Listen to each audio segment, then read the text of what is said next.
Hello everyone, how's it going? Just wanted to make another video today.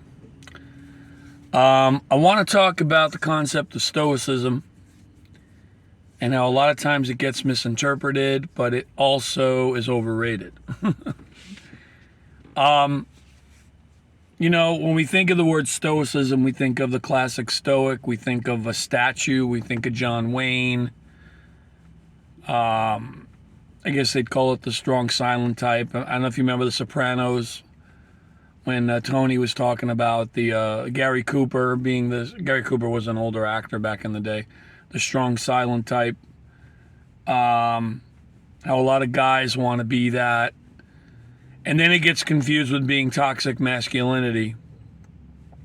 I'm going to tell you, I don't think Stoicism is toxic in the correct way. Okay.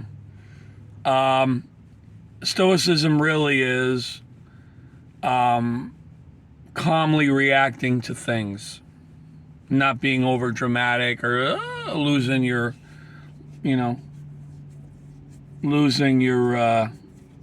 marbles over things, to put it nicely. But sometimes that gets confused with suppression. Stoicism is not necessarily suppression, but I could see where some people take it to the extreme and it turns into suppression.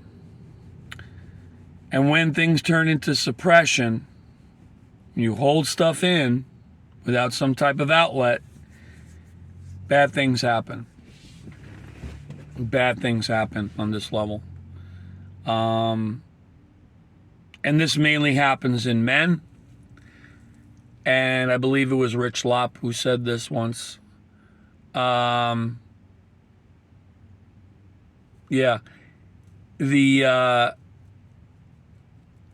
concept of being stoic is fine, but if you overdo it, it can get you sick. Because if you look at the average lifespan of a man and a woman, men tend to live, women tend to outlive men. Not by many years, but enough. It's like enough to make a difference. And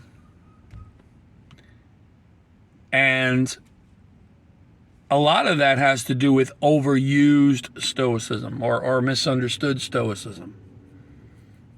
Okay, holding stuff in, right? I'll give you a perfect example of somebody that I admire very much in baseball. And I believe he died really young because he held stuff in. And that was Gil Hodges. I don't know if you ever heard of Gil Hodges.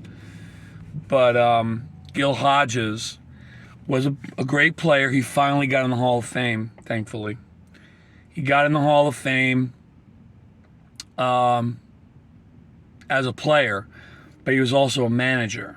Okay, and he managed the New York Mets. Those of you that know I'm a Mets fan. He managed the New York Mets to their very first World Championship in 1969.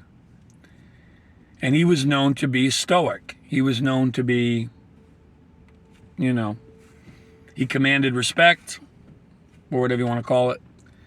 He was calm, but, he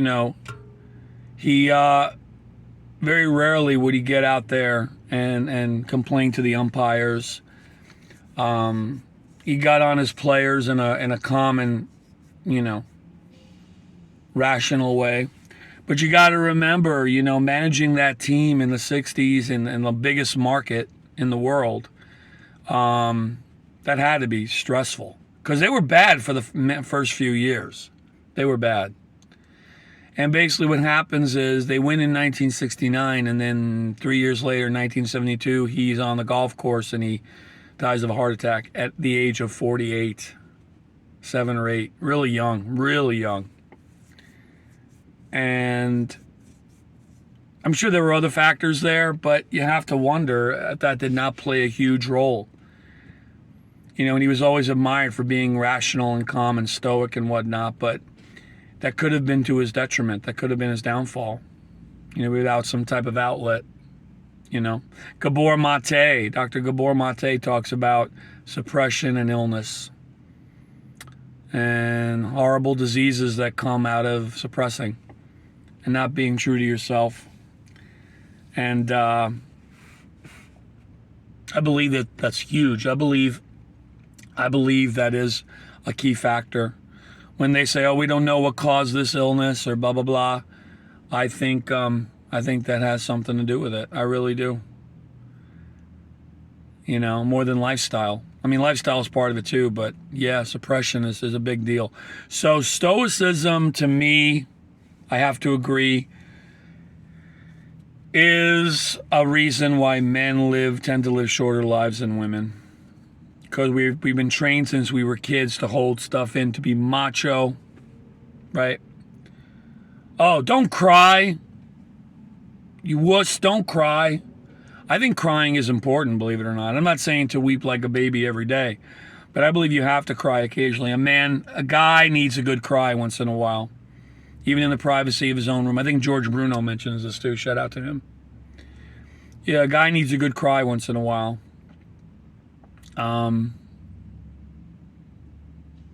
You have to release. So how far do you take Stoicism, and when does Stoicism... It's funny because they accuse Stoicism of being toxic, but ironically the toxicness or the toxicity is happening to the person who's doing it, not to others, because they're making themselves ill or poisoning themselves in some way by not releasing. You've got to release.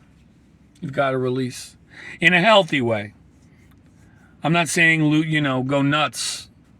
But a lot of times that would be healthier than holding it in. Even though it looks better to hold it in to the naked eye, it's better to go nuts. If you had to pick one extreme or the other without hurting people, it's better to yell and scream than to and keep it all inside bubbling up like a pressure cooker. You don't want to do that. You do not want to do that. Don't get me wrong. I think that losing your crap and too much is bad for you health-wise, without a doubt. But it's still healthier than holding it in. Oh my goodness. And maybe that's why, there are certain illnesses are on the rise, because we live in a very stressful society.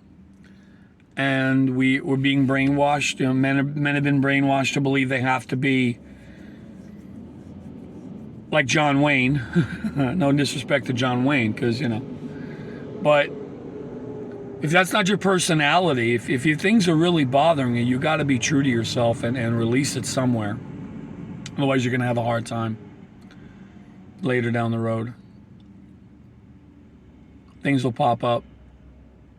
So is Stoicism overrated? I think Stoicism, the way it's supposed to be, the way it was meant to be, is not. I believe it is good to be calm and rational and not do anything stupid or hurtful. But not to the point where you're suppressing. Don't confuse Stoicism with suppression. Suppression will kill you. It will. Either emotionally or physically, it's going to kill you. So, yeah, guys, don't be afraid to find an outlet somewhere, And I'm going to say something that I don't, this is what I don't disagree with. Like George Bruno, for example, and like I said, with all due respect, he says, you got to cry, which I totally agree with. Somewhere you have to cry. But then he'll say, and other guys will say, don't cry in front of a woman. I don't know if he's changed his tune on that, but don't cry in front of a woman. Do it either in front of your buddies, someone you could trust, or alone in a room, I guess. But I say if you have the right woman, then it's okay. Oh, she's going to hold it against you. I don't know about that. Can we stop that? I'm not saying, I understand what he's saying, but it's a turn off. Look, if I'm upset about something, I don't care if I'm turning someone on or off. If I'm upset, I need to release that energy. So to me, it doesn't matter. As long as you're with someone you love and trust, release it in a healthy way. Have that cry. It's fine. We're human, right? It's toxic to the body if you don't. So anyway, I guess the final thing I'm saying is don't confuse Stoicism with suppression. Can Stoicism be overrated? Yes, if it's not used correctly. But guys and women out there, we all need to release sometime. You know, we need to let it out, let those emotions out somewhere in a healthy way without hurting others. And your body will thank you for it. Because, you know, the old saying, there's that book, The Body Keeps the Score. You got to let it out. You can't hold it in too long. So anyway, all right, guys, hope that made sense. I'll talk to you later. Have a good one.